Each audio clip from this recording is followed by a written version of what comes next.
Welcome back to our Friday seminar. Today is for our last seminar of the quarter. Hopefully you have enjoyed all of our participants and really interesting talks. Today, I have the pleasure of having Michael Williams as our invited speaker. He's the owner of Michael Williams Company, a transportation consulting firm specializing in active transportation, traffic calming, rural environments, public work construction, runabouts, and road diets. For more than 15 years, Michael has been working on the design and planning of multiple transportation facilities. He is a licensed public works general contractor, a hardcore engineer with more than 3 degrees and many patents. Michael, we're going to talk about today about edge lane roads, also known as advisory bike lanes or advisory shoulders. Michael, thanks again for being with us today. We're all yours. Hey, thank you, Miguel. First of all, a correction. I'm not sure many patents is accurate.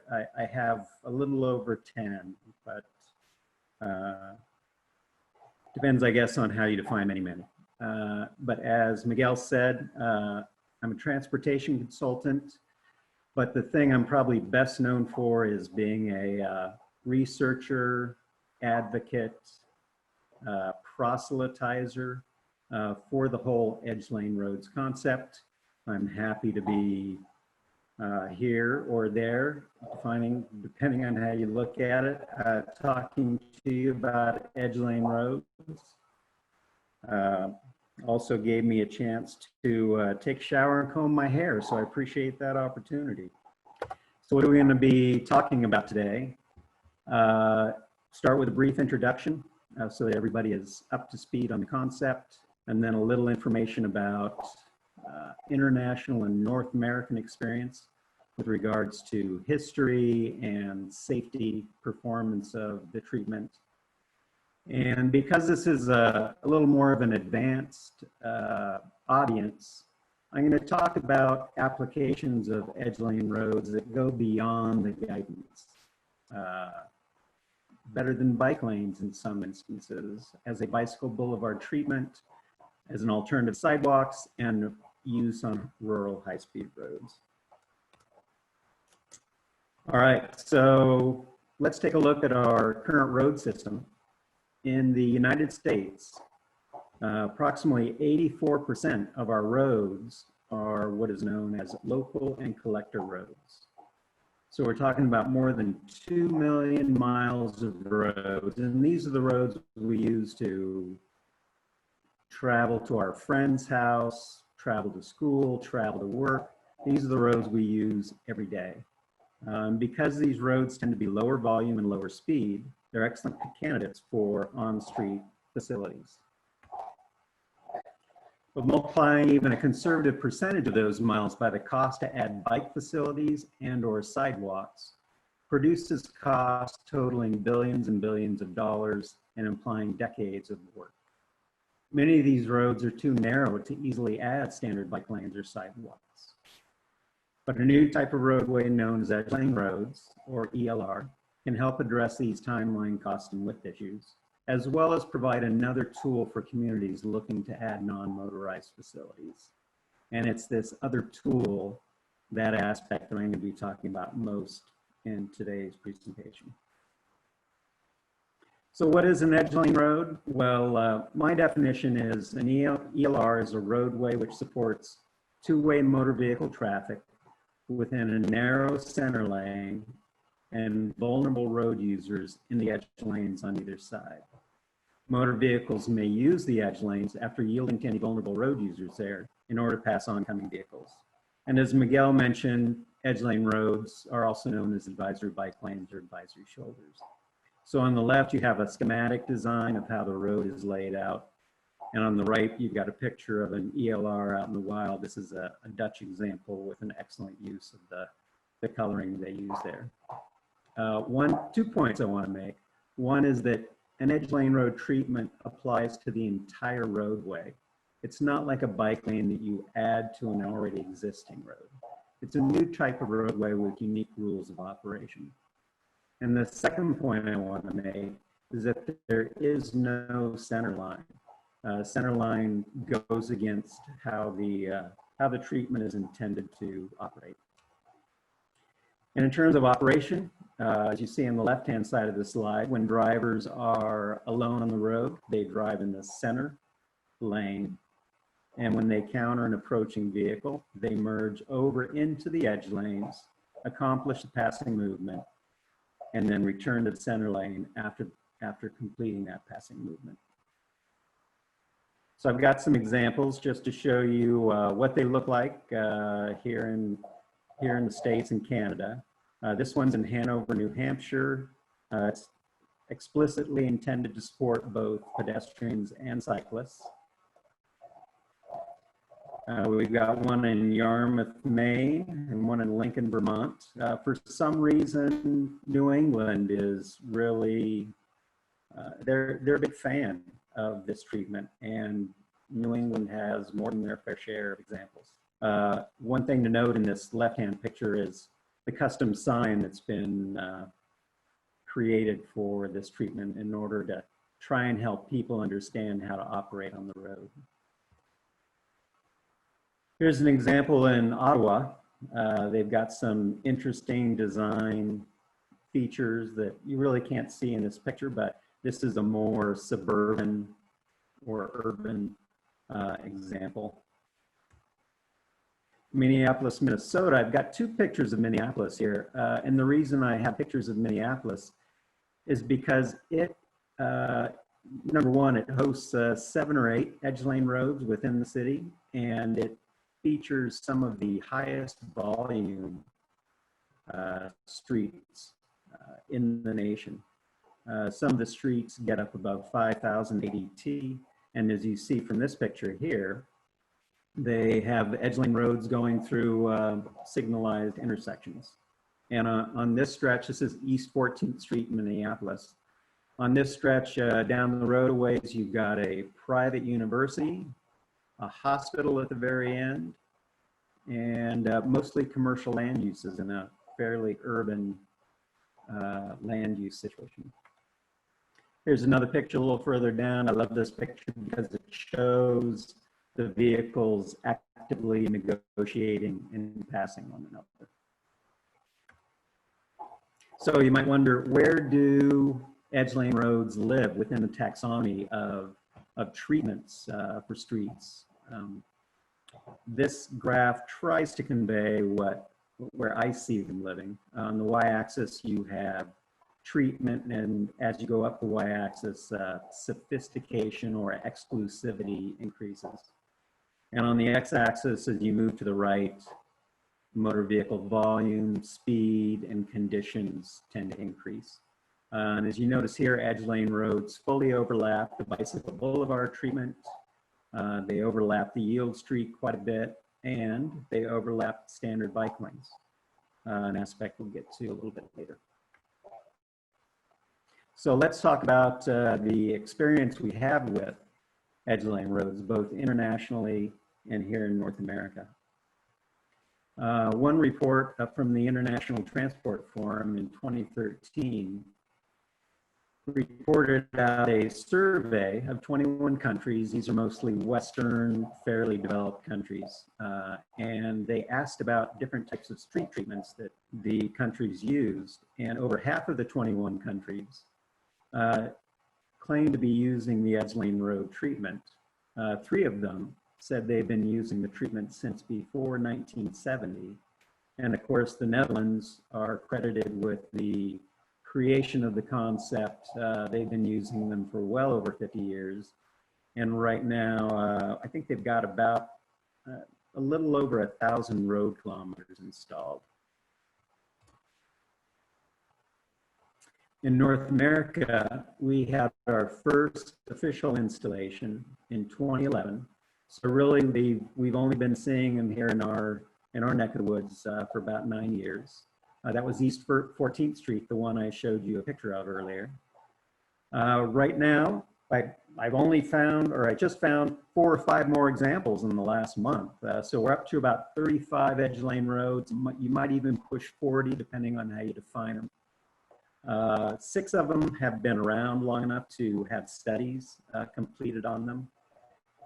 And most have been installed for bicycles, although a few have been installed as pedestrian facilities. And as you can see from the graph on the right, their rollout is increasing fairly rapidly, and being in the know and talking to people, from what I know, that graph is going to keep increasing at a fairly rapid rate. One of the more important things I want to talk about is the number of motor vehicle trips that are occurring over all of these facilities. The map is a little out of date, and it doesn't show you where, like, Minneapolis has 7 or 8 of them, and it only shows 1. But the important thing is that as of the beginning of this month, we've had a total of 92 million, a little over 92 million motor vehicle trips total over all of the edge lane roads that are installed. And we have 2 million new motor vehicle trips being added every month. And I talked to all these people, no issues with that sort of volume, no safety issues. With respect to our guidance, the upcoming AASHTO bike guide, which I hear now is slated to 2021, that will include advisory bike lanes and advisory shoulders. They use the older terms. Edge lane roads advisory bike lanes were included in the 2019 FHWA Bikeway Selection Guide and in the BC Active Transportation Design Guide.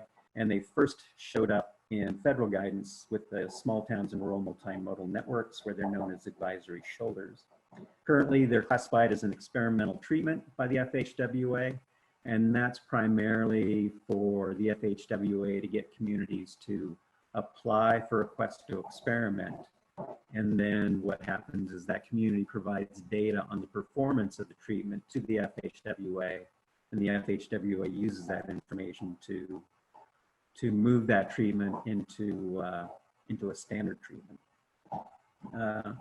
I'm working with the Bicycle Technical Committee. I'm a technical member of the Bicycle Technical Committee at the NCUTCD, which is a group that makes recommendations on MUTCD content. And we're currently working on guidance, text, and signage to support the use of edge lane roads. So in terms of safety, as I mentioned before, there were 6 installations that have been around long enough to do a decent before-after type of study. What all of the studies, and I summarized these in an article I wrote for the IT Journal December 2019. But if you look at all of these studies, all of them showed either a reduction or no change in crash rate, a reduction or no change in motor vehicle speed, and a reduction or no change in motor vehicle volume. So all headed in the right direction. And probably most importantly, they showed absolutely no head-on collisions and no safety issues due to misunderstanding of the road's operation. But there are some challenges, as you might expect from a new treatment like this. They appear simple, but they're really not. Simple concepts like what kind of sight distance do you need, and what should be the width of the various lanes. These appear to be simple, but they're fairly nuanced questions, and as a result, our guidance has suffered a bit. There's some legal ambiguity. I don't claim that they are illegal, but there can be a range of interpretations in laws that were written specifically targeting 2-lane roads when you apply them to edge lane roads. They're also pretty new. I always make the analogy that edge lane roads now are in the same spot that modern roundabouts in the 1990s were. Few people know a lot about them. When they're implemented, there can be some backlash unless you do a fair amount of public outreach and education. But they're just starting to get a toehold, just starting to become known. We have little domestic experience. The 92 million trips and 2 million new trips per month is helping defray that. 6 studies helps with that, but still, compared to other treatments, it's not as well characterized. Unfortunately, the guidance that I mentioned before, the North American guidance, federal guidance, tends to ignore lessons from abroad. And we have countries that have used these things for 50 years or more, that have thousands of road kilometers installed. They have learned lessons that we have yet to learn. And unfortunately, our guidance doesn't incorporate the experience that they've gained yet. And of course, as I think I mentioned earlier, it's currently an experimental treatment, and that experimental status tends to inhibit uptake. But there are a lot of benefits to this treatment, and that's why they're being rolled out as rapidly as they are, given their relative unknown nature. First of all, they provide facilities for vulnerable road users, especially on roads that are too narrow for standard treatments. Win-lose becomes win-win. And this is an overlooked fact about this treatment. And what I mean by this is when you start talking about sidewalks, or really in particular, the addition of standard bike lanes, often what occurs is a bit of tension, since any inch removed from the motor vehicle traveled way to make facilities possible for vulnerable road users becomes an issue. In this case, you're not removing any roadway width from motor vehicle use, so you can make your edge lanes nice and wide, and the conversation becomes quite different. Another benefit is that these things are shown to calm traffic. Designed correctly, they can reduce speeds quite a bit. They're cheap. In terms of public works construction, they're almost free. And in fact, after a resurfacing project where you have to restripe anyway, it literally might be free. Another benefit is that it extends road life. It takes those heavy loads, takes those heavy loads that vehicles impose on a road, moves them from the sensitive edge where cracking can start and road deterioration can start, moves those vehicles to the middle where you've got much more resistance to damage. And of course, sweeping and snow removal, once you've cleaned off your road, you've also cleaned your bike lanes and sidewalks. And of course, as I mentioned before, they're proven safe. All right, so let's talk about what's beyond the guidance. In order to go beyond the guidance, we have to take a look at what the current guidance is. Current guidance talks about edge lane roads as primarily being a way to provide bicycle facilities on roads too narrow for standard bicycle lanes. Speeds they prefer for this treatment, up to 25 miles an hour, potential up to 35 miles an hour, and volumes preferred up to 3,000 vehicles per day, with a potential up to 6,000 vehicles per day. And this is guidance from the Small Towns and Rural Multimodal Networks Guide, which is also reflected in the Bikeway Selection Guide of 2019. But when you get down to the essence of edge lane roads, there are certain characteristics. What's the hot term for it now? First principles, I think. So if you look at the unique characteristics of an edge lane road, you can use those characteristics to solve other problems. And those characteristics are that they provide exclusive space for all road user types, except when you have two motor vehicles approaching each other. You also have the potential to increase separation between vulnerable road users and motor vehicles, because with this roadway, cars are allowed to move across the entire road. So when they're passing somebody on a bike or a group of people walking, they can move clear to the other side of the road when they pass. And of course, the obvious characteristic is that motor vehicles travel in the center of the roadway.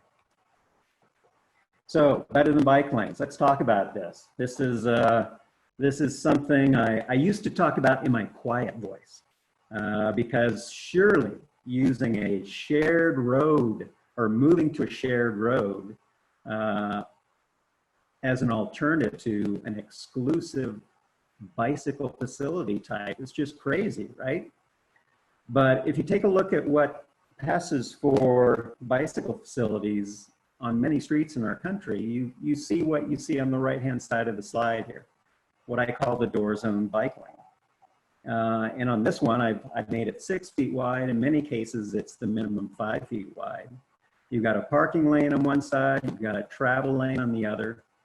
And if you subtract out the door zone, you've got maximum 5 feet of space, and smack on one side of that 5 feet of space is a moving car. So it really isn't, a very secure place for a lot of riders. Now, if your street is an appropriate candidate for an edge lane road, you can go to an option. One possible option is shown on the left here, where you create a buffer between your parking lane and your bike lane. I call it bike lane in this case because we're talking bike lanes. So that 3 foot space accommodates people accessing their cars, garbage cans, all the detritus that tends to show up on that edge of the street that with a door zone bike lane, it all ends up in the bike lane. But here you've got a space for all of those uses. Your edge lane or your bike lane becomes nice and wide. It's wide enough to permit side-by-side riding or safe bicycle passing. And you've got a center lane or a drive lane next to you, but you end up with double the amount of space. So your separation really really improves if you can do an edge lane road in this type of situation.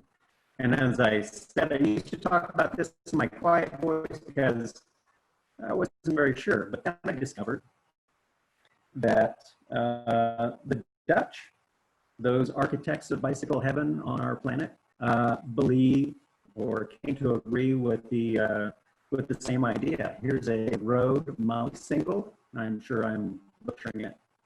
But it's in Utrecht, which is one of the most progressive cities in the Netherlands in terms of cycling and cycling infrastructure. And so they had this street that they wanted to renovate. It had 2 standard bike lanes and 2 travel lanes, canal on one side, on-street parking on the other, and a 50-kilometer speed limit. But that wasn't calm enough, that wasn't comfortable enough for them. So what they did is they switched to an edge lane road format, made those edge lanes nice and wide. They dropped the speed limit way down, 30 kilometers an hour. And what happened is bike volumes shot up from an already astounding 5,000 bikes a day to almost 6,500. Car volumes dropped from about 6,000 to 4,000. And of course, speeds went down, both because of the speed limit change and the impact, the psychological impact of the treatment as well. So moving on, let's talk about bicycle boulevards. So just a brief introduction to bike boulevards in case there's somebody out there that isn't familiar with them. Bike boulevards are it's really a route that's been designated by a community where bicycle travel is prioritized over motor vehicle travel. And the intent is to create a route using mostly streets. Sometimes you have some sections of off-street facilities, but you try to drive down motor vehicle volume, you try to drive down motor vehicle speeds, so that what you create is an on-street facility which is comfortable and safe for riders. In the US, bicycle boulevards are generally posted between 15 to 25 miles an hour and lower motor vehicle volumes. NACTO sets the preferred limit at 1,500 vehicles per day. In British Columbia, I think they're down to 500 as their idealized goal. And I forget where Portland is these days. They might be down to 800 or 1,000 in that neighborhood somewhere. But the issue, no matter what volume you're talking about, the issue is when a car comes up behind a cyclist, the driver really has one of two choices. They can accelerate and pass the bicyclist, which, if you've been in that situation, there's nothing more comforting than hearing the sound of a car engine behind you rev up and start approaching. You know, not the most comfortable thing in the world. At these slower speeds, it's less of an issue, but it's still not high comfort. The other option a driver has is to slow and stay behind cyclists. So, and again, if you've been in this situation as a bicyclist, there's that feeling in the back of your neck, there's that anxiety, you're at the head of the parade, and you know the person behind you in the parade can go faster and wants to go faster, and you're the one keeping them from doing so. So again, not really high comfort in some situations. Far better, obviously, to provide space for both road user types. And this is, I claim, the behavior supported by edge-lane roads most of the time. I don't have a case study, but here's approximately a 40-foot wide pavement, standard width road in many communities. You can have on-street parking, both sides. You can have very wide edge lanes, 8.5 feet wide in this case, 10-foot center lane. So what you get is a very, very comfortable space for bicyclists and a space for cars. And the only time they have to share space is when two cars approach one another. And of course, that's where the traffic diversion comes in. So benefits of using edge lane roads as a bicycle boulevard treatment. Your narrow center lanes can reduce vehicular speeds. The edge lane road gives opportunities to increase the separation between bicycles and motor vehicles.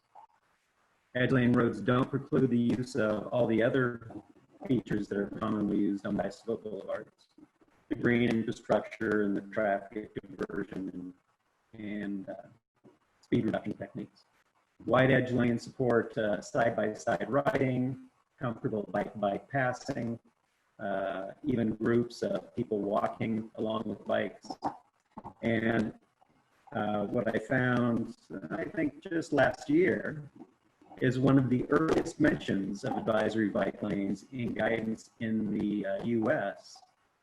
In the very excellent 2009 publication, Fundamentals of Bicycle Boulevard Planning and Design Guide, they actually say advisory bike lanes should be used or are a good use of pavement marking on a bicycle boulevard.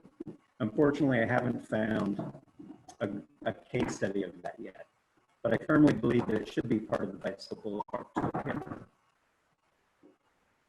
All right, so sidewalks. So we all know, excuse me.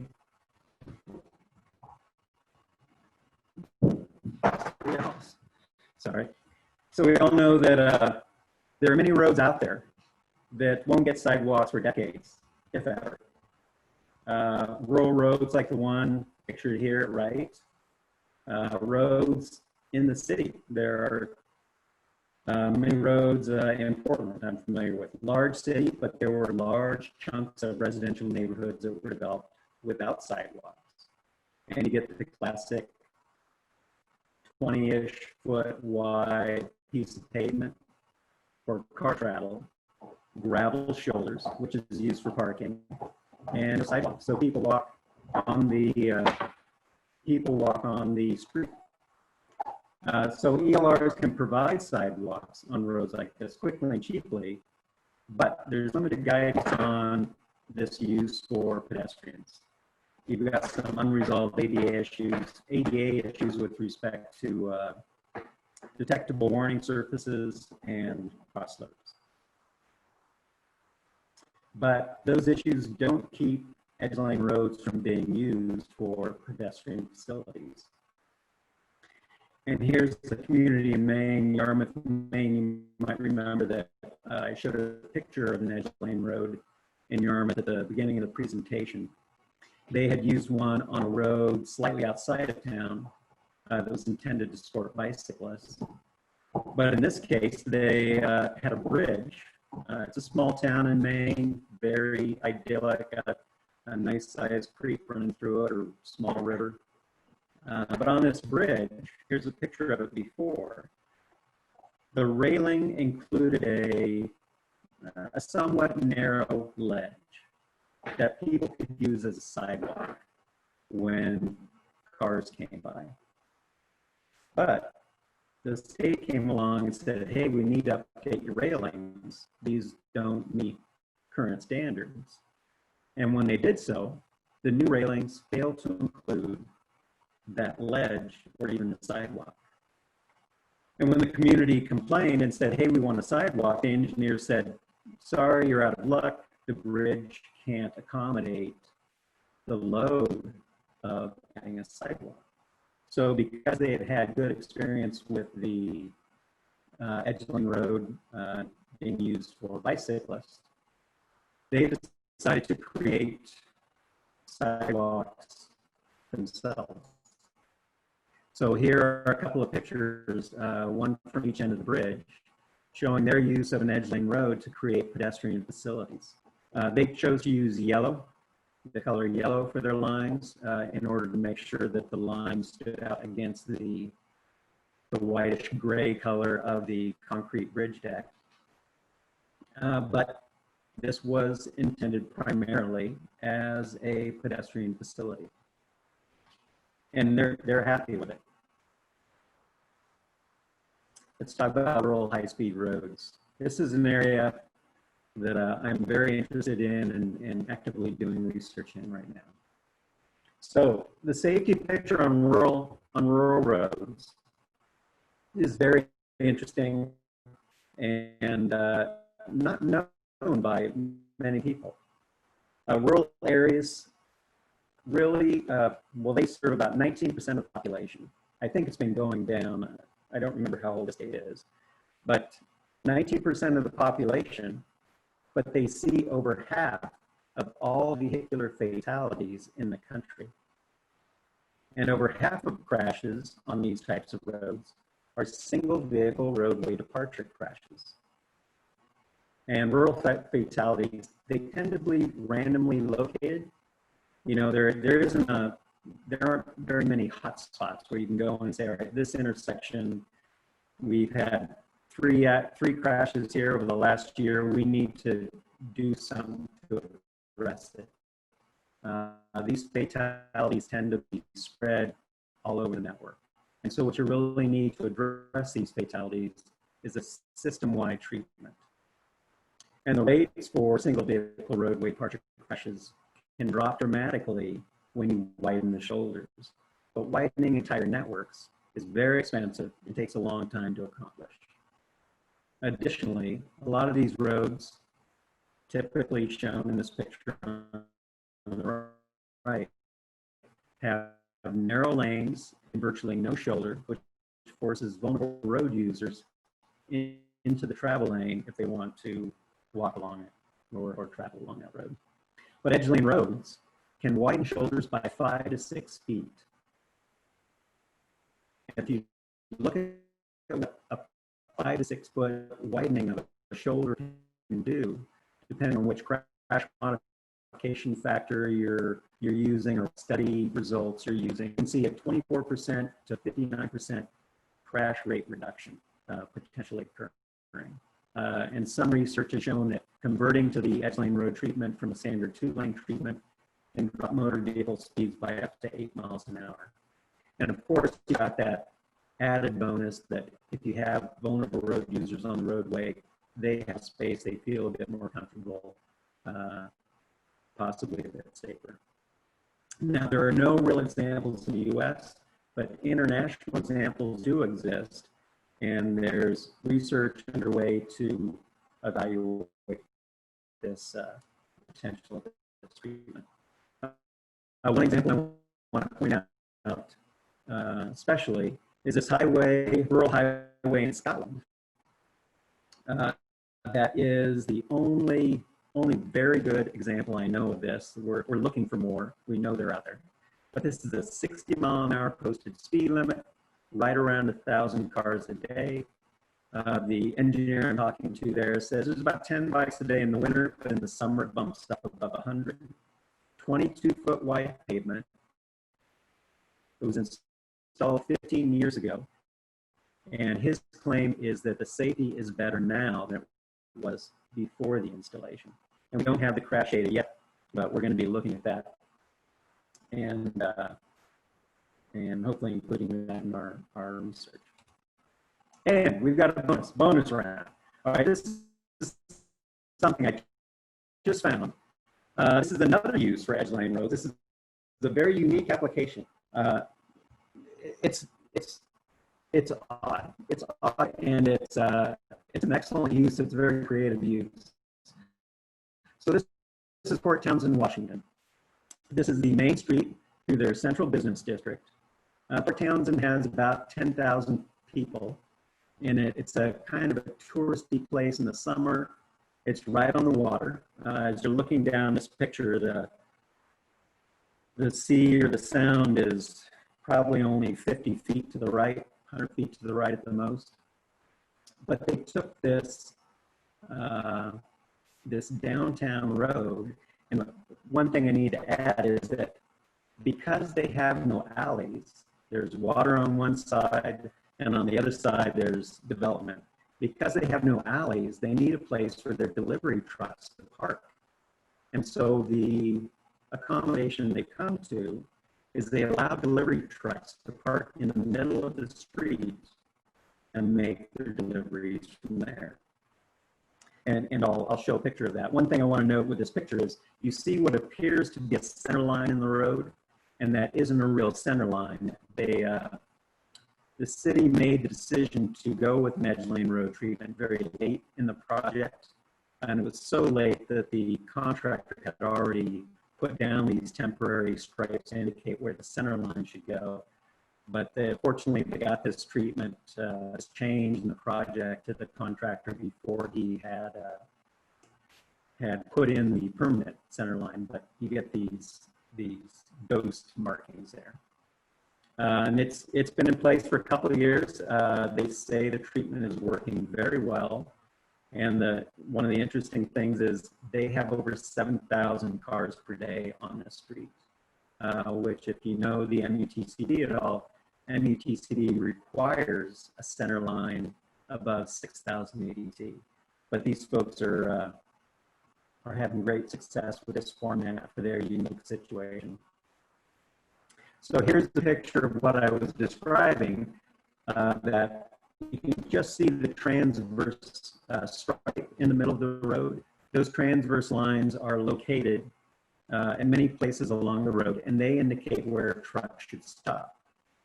And when trucks are present, cars can merge into the edge lanes to pass the trucks. When trucks are not there, the center lane is just wide enough for cars at 20 miles an hour to pass one another without having to use the edge lane. And here's another picture better showing the width of the center lane. So you see there's plenty of room there for cars to pass normally without moving into the edge lane. So I've thrown a lot of information at you. We're going to do a short little recap to help this information gel. Edge lane roads look like this. They live here in a taxonomy of treatments for lower speed, lower volume streets in general. They can provide a place for vulnerable road users where other standard treatments might not be available. Designed correctly, they can slow motor vehicles. They have been proven safe for use. They're quick and inexpensive to implement, and they allow you to shift from that win-lose conversation to a win-win conversation. Their uses include vulnerable road user facilities on narrow roads, an alternative to the door zone bike lane, use as pedestrian facilities, as pavement markings for bicycle boulevard facility, and potentially for use on low volume, high speed rural roads. That concludes my presentation, and I assume, Miguel, you'll take it from here. Thank you, Michael. Very, very interesting. Now, usually we open the door for questions. We have a few in the chat. There were a couple regarding the maximum speeds and if the speeds were lowered when they were implemented. I think you covered that in your slides. But do you have any opinion on how do we need to change some guidelines regarding speed limits, or what will need to be done to accommodate in a better way these roads? Well, right now they're being accommodated at over 35 spots in the United States. So I think with their use on lower speed, lower volume roads, especially on the narrow roads where you're wanting to provide facilities for vulnerable road users, I think there's not much that needs to be done for those applications.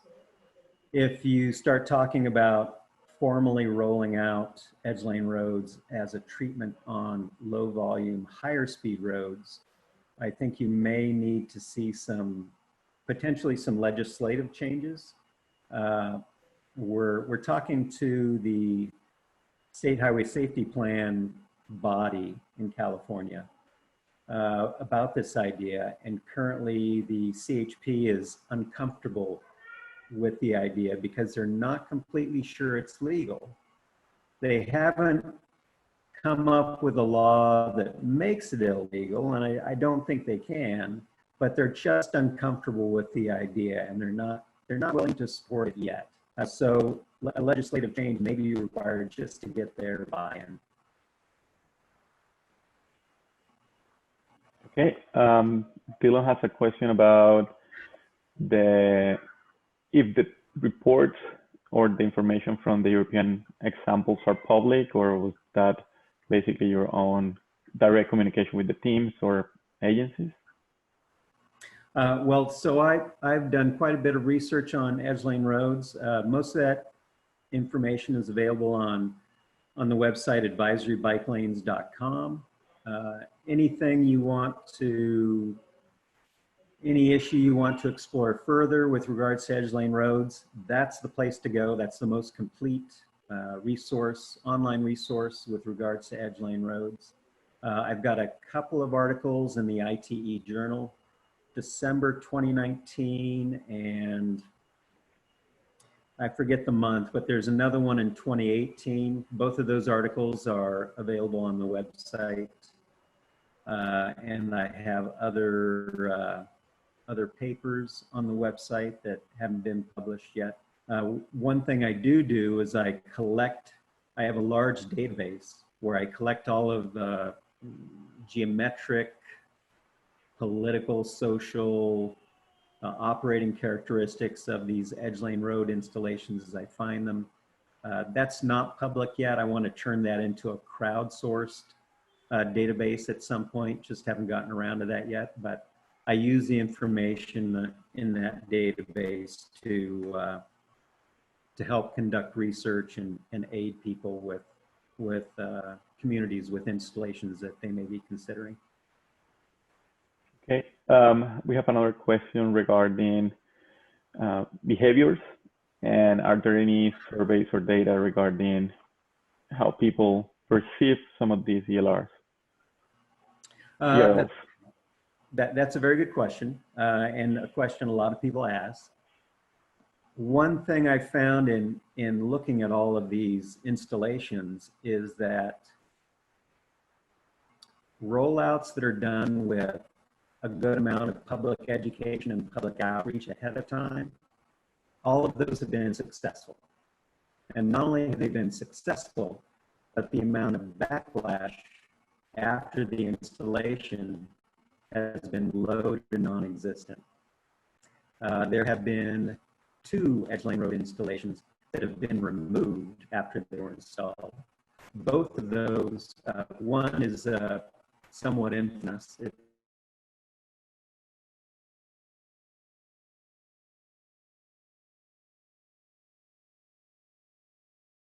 Not whatsoever. They put it in just before winter hit, so it was covered up by the snow over the winter. And then when the snow melted in the spring, everybody got upset because it was in a fairly affluent neighborhood. The road ran past their country club. There were on-street parking lanes on both sides, which were very, very, very unused. And so you had a roadway with a somewhat confusing mix of pavement markings on it. And the folks just essentially rose up in revolt and told the city council, we don't want these, thank you, and the city removed them. So behaviors in terms of acceptance really is dependent on public outreach and education ahead of time. If the question refers more to behavior of drivers on the road, I can talk about some treatments which were installed without any public education or outreach, working just fine. These are on lower volume roads, even for Edge Lane Road terms. One, it was Bloomington, Indiana, a college town. They installed an Edge Lane Road in a residential neighborhood that hosted mainly students. They installed it over the summer when most of the students were gone, and didn't really tell anybody anything about it, and just let people do what they would after they returned, and they said it worked great. So those are the things I can offer in terms of behavior. Okay, interesting. Based on your expertise and reviewing all these cases, is there anything that have been learned from the implementations to evolve some of the designs? What have been kind of those major design elements that have changed? That's another very good question. I mentioned at the beginning that one of the challenges with this treatment is the apparent simplicity of the design. A lot of communities look at this and they say, oh, we can do that. And so they roll it out. And what they do is they miss a couple of key items. Number one is center lane width. And I didn't have enough time to talk about that issue in this presentation, but one of the lessons that have been learned by other countries with a lot more experience with this treatment is that there's a range of widths to the center lane which cause problems. So if you have a center lane that's maybe just wide enough for 2 cars to fit, maybe not, I call it the ambiguous zone. So you have a driver driving along in the center lane, they see a car coming at them, they think, oh, we've got enough room to pass one another without having to use the edge lane. Maybe there's a cyclist or pedestrian in the edge lane, but when they come up to that car, maybe the car shifted a bit, or maybe there wasn't enough room, and so all of a sudden, at the crux moment where you've got 2 cars near each other, they realize or they believe that, oh, I don't have enough room, and you get into a problematic interaction, possibly a collision with either the vulnerable road user or the oncoming car. And that's what's been discovered in other countries, is that there's this range of center lane widths, which is problematic. Unfortunately, when we created our guidance, we didn't look at those lessons, and that problematic ambiguous zone is ensconced in our current guidance as one of the preferred center lane widths. That fortunately is going to change with the AASHTO Bike Guide, which has looked at least the Dutch experience and is transitioning to the Dutch recommendations, which excludes this range of center lane widths, which is problematic. Thank you. We have Sarah has a question. Hi, thank you. So I had a question. I did a class project a few years ago now about shared space intersections. And I was curious, I guess, first, if you're familiar with them, because they seem to be kind of a complementary design to an edge lane road. And I was curious what your thoughts are on them, if you think that they intersections are maybe too risky of an area to have that type of design where users are negotiating their space, or just in general, what your thoughts are on that. Good point. One of the, I should say the only time, so I've been to the Netherlands 3 times. And the last time I was in the Netherlands, I was specifically focusing on their use of the edge lane road treatment. And I can say the only time I saw hesitation on the part of Dutch cyclists and motor vehicle drivers was at an intersection. It was a T intersection. It was a 4-legged intersection, but the 4th leg was a very minor driveway. But at this T intersection, there were some fairly heavy flows, probably over 5,000 cars per day was my guess. And as is typical often in a Dutch intersection, it was just a yield or an implied yield. The Dutch don't use stop signs like we do. They use them very, very little. They tend much more toward a yield model. But that was the only time I saw hesitation on the part of the Dutch on this type of facility.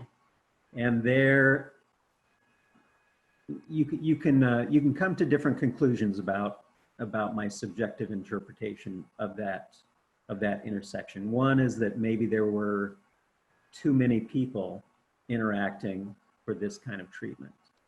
The other is that maybe there wasn't a clear enough description of the behavior expected at that intersection. I think it was treated as a normal 4-legged intersection, but really what it should have been was giving right of way to the road that went through the intersection, but that didn't exist there. But no, I like the, backing up, I like in general the idea of shared space type of intersections, especially with edge lane roads, complement as 2 edge lane roads. It really depends on the volumes you're dealing with and the speeds you're dealing with. One of the concepts I just love that go very well with advisory bike lanes, edge lane roads, is the raised intersection.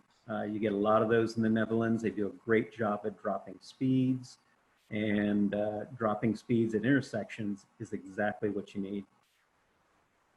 I hope did that answer your question? It did, yeah, thank you. I had a follow-up question and I forgot it, but I'll raise my hand again if I remember it. All right. Thank you. Thank you, Sarah. Anybody else?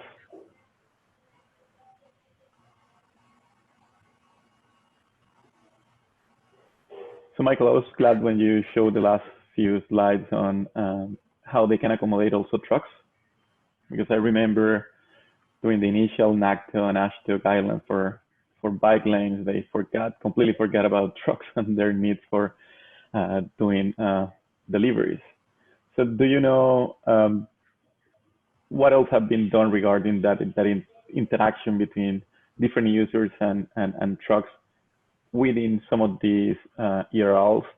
And a follow-up question is, have you seen them used in any location where there's a transit route, either low volume transit route or or how high volume? Let me take the second question first because I think I missed parts of the first question. In terms of transit routes and use of edge lane roads on those, currently the FHWA for their request to experiment criteria, if I remember correctly, they don't want edge lane roads on transit routes, but Minneapolis has put them on at least 2 streets, which I know there's 1 street which supports 3 to 4 different bus lines on it, and the edge lane road works on there. So it may be an explicit criteria listed on the web page that the FHWA maintains, but their practice is to allow it in their request to experiment process. And I missed part of your first question. Could you repeat that, please? Yeah, the first question was related to the ELRs and trucks and urban deliveries. So you show a couple of slides where you mentioned that this can eliminate or reduce some of the conflict between trucks and bikers or pedestrians. But do you have any other insights on what has been done to heavy commercial districts? Well, that are not high volume, but still commercial. Yeah, so I mean, especially if you've been in a city or in a downtown area, you know, where the favorite places for delivery trucks to park, but right in the bike lane. So this was an application of edge lane road that I had not even imagined before, but was excited to see what they had done. Now, again, if you have alleys, the delivery trucks can park there often, but often alleys aren't available for many reasons. So it does provide that ability. There are some challenges to that layout. If you don't have delivery trucks, you've got a very wide center lane. And so you may run into issues with higher vehicular speeds. You may run into issues with that ambiguous zone that I described earlier. So that wide center lane can potentially become a detriment when you don't have trucks unloading.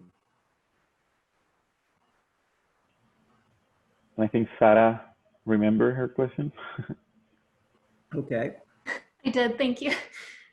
So my follow-up question, excuse me, was actually that I remember reading a study about the shared space intersection, and theoretically, the intersection is supposed to improve safety and efficiency because people don't have to necessarily stop, but they're moving slowly and they're, like I said, kind of negotiating their place, so they're making eye contact with each other. But then this study also said that this type of intersection resulted in a pretty high level of anxiety for all of the intersection users.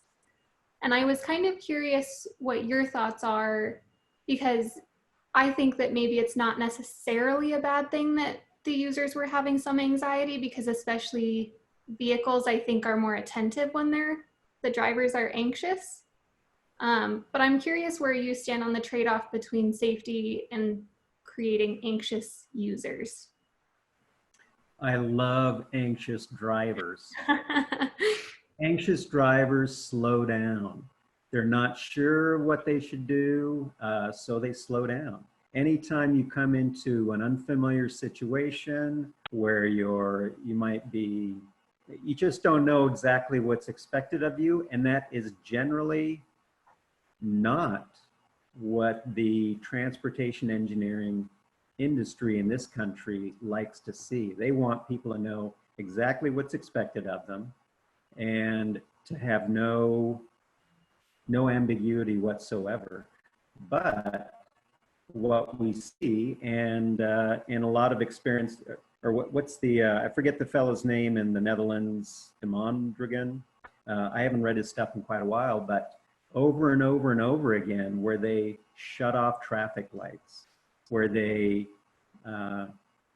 make the street more of a shared street where you need to negotiate, or you need to account for all classes of road users. What you see across the board are slower speeds, a drop in crash rates. If you even do have any crashes, they're much less severe. I mean, it's really the case of roundabouts, where obviously, if you know what you're doing, and most people do, you know what's expected of you at a roundabout, but a roundabout, slow speeds, reduces crashes, and any crashes that do occur, they're very low severity. So if you're a Vision Zero, sustainable safety fan at all, that's exactly the direction you want to go. If you have crashes, they're going to be low severity. People aren't going to die. People are going to walk away. So that's, I am not disheartened by anxiety at all. Thank you. That was a very interesting answer. Anything else, Sarah? No, that's all. Thank you. That was actually, with a public health background, I kind of struggle because you're not really supposed to induce anxiety, but after reading that study, I thought that maybe anxiety wasn't the worst thing to happen there since it makes people pay attention. So it was nice to get a second opinion. A little stress is good sometimes. So we have another question in the chat. You mentioned a couple of examples where some of these roads or lines were implemented and then they had to be taken out because the people realized that they didn't like them or they didn't want them. So going back to the cases where these design have been proposed, but then there have been some public blockage of those designs, what have been the main reasons? Is it because of lowering the speed or any other reason? And what have been done to either go around and fix those concerns, or they were never even implemented? Well, so I referenced, excuse me, 2 installations that were removed. One was in Edina, Minnesota, and one was in Cambridge, Massachusetts. I think I explored the one in Edina fairly well, but of course it was a retired community, mostly retired folks, very affluent neighborhood.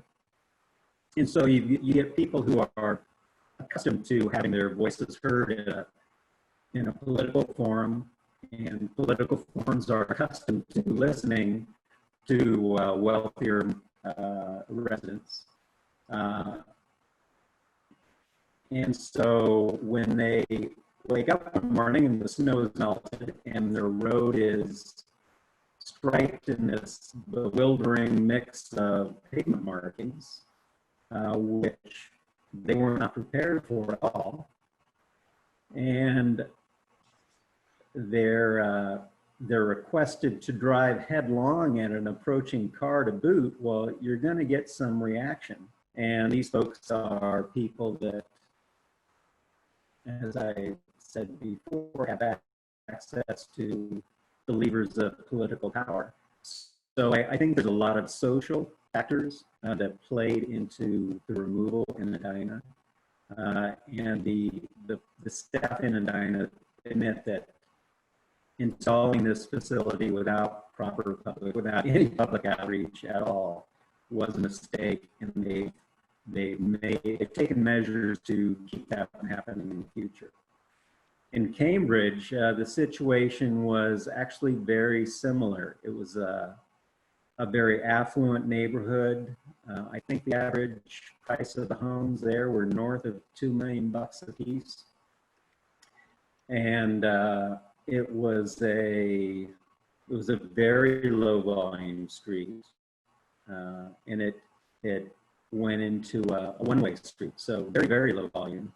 But the complaints were that there were horns being heard, and that their assumption was that the horns were being activated because people thought they were on a one-way street and they were honking into people that they thought were going the wrong way. So the complaint from the residents is, hey, there's horn honking on our street and that new edge lane road is what's causing it. Take it out. And the city complied.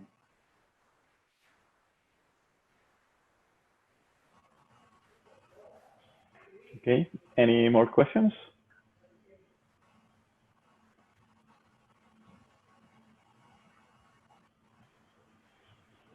Can I ask a question? Yes. Hi, I just have kind of a random question. Where are you? Where is your company and you located? Well, as we know these days, everybody works remotely, right? Or many people do. But I'm physically located in Mount Shasta, California, just north of Davis, a few hours, about 4 hours drive. I grew up close to Davis, actually, but I lived for quite a while and worked up in Portland, Oregon. But, you know, I talk to people all over the country and work with people all over the country. So that's the way we do it now. Dylan? Awesome, thank you. I was thinking about it more, and I feel like you were very, I guess, well versed in knowing different locations of where all these really cool bike lane, not lanes, but you know, edge lanes were. And so I was just curious if have you done a lot of traveling and how that had influenced your I guess how many of these actual places have you visited versus just you know, kind of seeing on Google Maps or such like that? I have only visited 2 of these installations in the States. So I rely on talking to the city staff. For some of the installations, I've actually gone to the bicycle groups and asked them their opinions on certain issues. But yeah, it's a lot of remote work and data collection.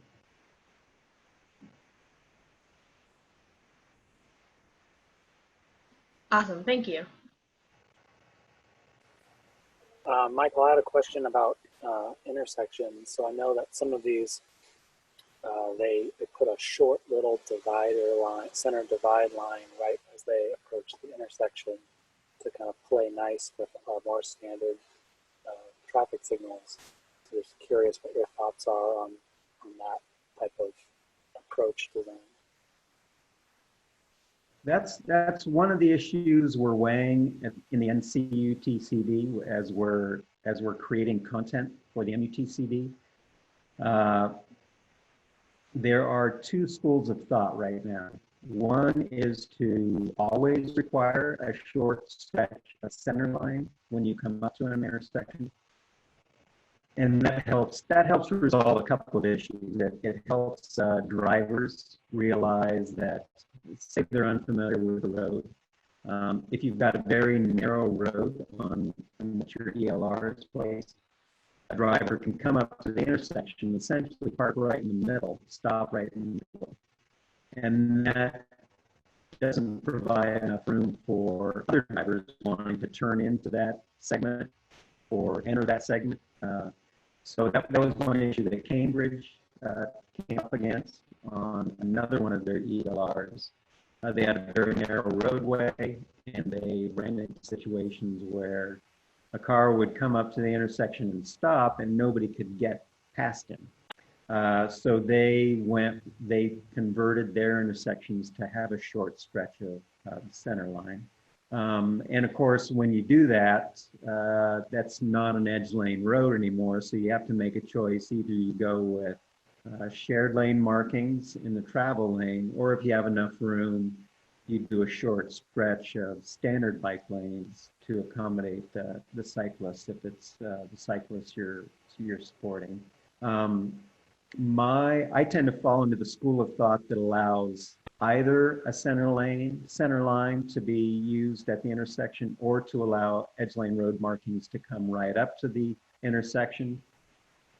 To me, the key issue is the width of the roadway. For example, you may have noticed, I think you mentioned the signalized intersections in Minneapolis. There they bring the edge lane road markings right up to the crosswalk or to the intersection. And they do it on very high volume roads and at signalized intersections. But the key with their design is they tend to use a very wide center lane. And so people will tend to stay to the right just naturally as they drive. So when they come to a stop at an intersection, if you've got that wide road, there's room for people to enter that segment, even if the person is not way over to the right-hand side. So I fall on the side of let the designer make a choice between which intersection treatment is to be used, and it really depends on the width of your street and the design of your treatment. Great, thank you. One little quick follow-up. Have you ever seen an edge lane road lead into like a Dutch style junction or a Dutch intersection where they take the advisory lane and then they raise it with those kind of big circular type of intersections? And you've been to the Netherlands a lot, so I'm just curious if you've ever seen them do that with their advisory lanes. I didn't hear all of your question, Dylan. So the Dutch have these protected intersections, right, with vehicles in the center, bikes, and then the pedestrians. So I'm wondering if you've seen in the Netherlands an advisory lane or an edge lane road that swoops up into a Dutch intersection. Boy, into a protected intersection? I don't believe I have. Because it seems like that would solve the issue if you have a short little center line for cars, and then when you have the length of that center line, you would have an approach for the bicyclist to exit the edge lane road up into the protected intersection. Yeah, it certainly would. But in looking at the combination of those two treatments, edge lane roads are really, when you're talking about using them for vulnerable road users, you're talking about lower volumes of vehicles. And protected intersections tend to be used at busier streets. You may have a protected intersection on an edge lane road if it intersects with a busy street. But if you're intersecting an edge lane road and a similarly traveled roadway, I'm not sure that rises to the level where funding and political will, yada, yada, would lead to a protected intersection at that type of junction. You might, again, what I tend to see in the Netherlands are the raised intersections, or what you can do is you actually put in little islands right along the broken lines, and you create separation with those. That's simpler and probably for the volumes we're looking at, probably sufficient without going to a full-blown protected intersection. Great, thanks.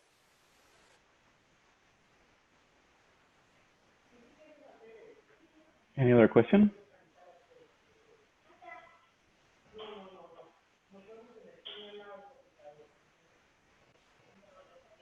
Well, Michael, thank you so much. It has been a pleasure having you here. It was very interesting. Remember, you owe me a lunch, Miguel. Yes.